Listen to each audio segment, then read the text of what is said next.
What's up guys? In this video, we are unpacking the most important meeting in your customer journey. It's not the demo, it's not the renewal call, it's not a cold call or even an expansion call. It is the kickoff call, the first meeting between your customer and the customer success rep. And believe it or not, it's where most companies drop the ball and end up causing a ton of churn. If you do it right, the customer is quick to implement and quick to ask for help when they need it, leading to high retention and referrals.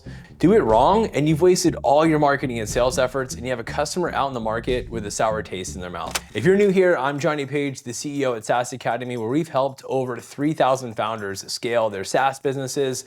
Stick around to the end of this video and I'm gonna give you a template, an SOP to make sure that you can actually implement what I teach here to make sure your kickoff calls are dialed in.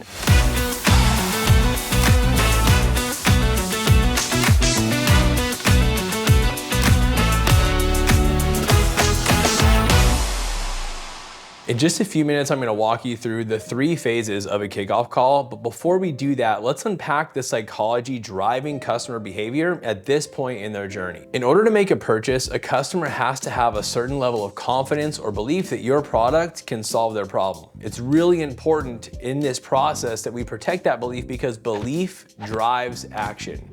As soon as they stop believing that you're the person that can help them achieve their goals, they're gonna stop taking action. And the worst thing that can happen in our activation period before we get them to their desired outcome is that a customer stops taking action.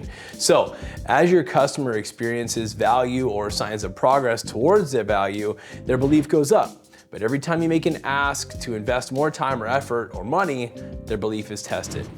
All right, so what we have here is our onboarding flow, right? From the time of purchase through first value and ultimately their desired outcome. And it's important to know that as our customer moves throughout this process, their belief and confidence goes up and down. Every time we make an ask and they have to invest more time, money, or effort, their belief and confidence goes down. They're more at risk of that being at waste. And then every time they see value or progress towards value, their belief goes up. So it's important to keep this in mind as we design the steps of onboarding. If there's ever a gap too big, then we can trust that our customers won't make that leap. They won't actually follow through. They stop taking action and ultimately it puts your revenue at risk. All right, so there's 3 phases to the kickoff call. And this actually starts all the way in the sales process. The second that that bell is rung, the deal is closed, we want the sales rep to begin hyping up the CSM. The success of a client's onboarding starts with the sales handoff. And as soon as the deal is closed, the sales rep needs to become the customer success hype man. From the client's perspective, it's a little unsettling to go through the entire discovery and demo process with one point of contact and then be handed off to someone completely new once the deal is signed and the payment's been made. So we're gonna offset that feeling by hyping up the customer success manager. And it can sound something like this. Hey client, you've made a great decision and it's been awesome working with you through this process. The next step in helping you achieve X is to meet with Ryan. Now Ryan has worked with over 200 clients just like you and is world-class at helping them get set up. I'll be meeting with him this afternoon to download all that you communicated to me so you can hit the ground running in your first call. Look, this is super simple, but a really important step to increase the confidence the client has as they go through the client onboarding process. And that leads us to step 2 in preparation, the sales handoff. In this step, we have to transfer the context from the sales team to the onboarding team. As a customer success manager, you have to understand the context that actually drove the purchase. For complex and bigger deals, it makes sense for the sales rep and the CSM to actually meet, discuss the context, what was important to them, what were their goals. Maybe for smaller deals where most customers are coming in with the same problem, your notes in the CRM can work. But the goal here is to make sure that the customer isn't starting over with a brand new relationship when they show up for the onboarding call. If you do this right, the trust and authority built in the sales process is actually transferred over to the CSM. All right, phase 2 of the kickoff call is the confirmation phase. This phase begins as soon as you jump on the call. There's 5 things that you have to get right on the kickoff call, and every product's gonna be a little bit different. You can get creative with how you actually host these calls, but if you're gonna be successful, you have to make sure you accomplish these 5 things. Number 1 is what I call earn the right statement. We've got to start off with a statement that positions you as the expert and someone someone that the client can trust. This can sound like how many clients you've worked with, how many years you've been working with the product. If you're new to it, maybe you can pull on the success that the company has had before, but you have to give them a reason to believe that you are the Sherpa to get them where they want to go. Step number 2, we're going to confirm their goals.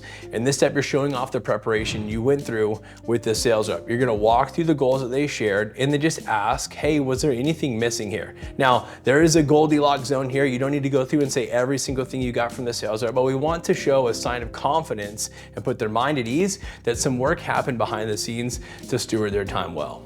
Step 3 is we're gonna show them the path, right? We have to show them what onboarding looks like from a 10,000 foot view. Again, the goal here is to create a sense of clarity, not overwhelm. We don't have to go through every single item in the task list. We want them seeing an overarching plan of how to get them from a cold start through to their desired outcome.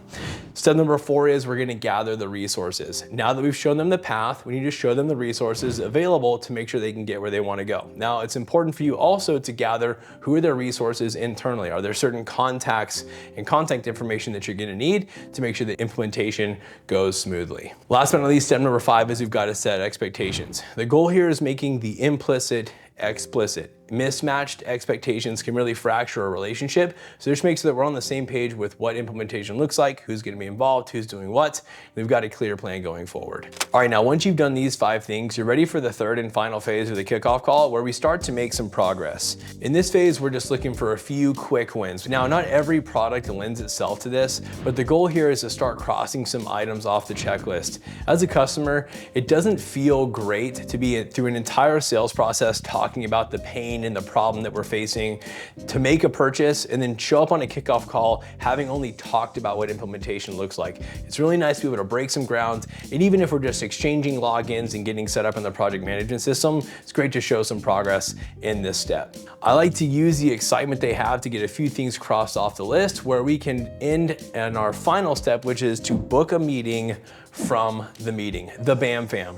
A great kickoff call ends by confirming all the next steps and booking in the next call so that you are off to the races with a ton of momentum through the onboarding process. Well, there you have it, guys, the kickoff call formula to make sure that your customers take action and actually implement the product. Now, if you want, I've prepared a written guide, an SOP, to help you actually take what I've taught here and implement it into your onboarding process. So check out the links down below to get your copy today. Remember to subscribe to the channel so you don't miss out. I'll be dropping videos just like this every week.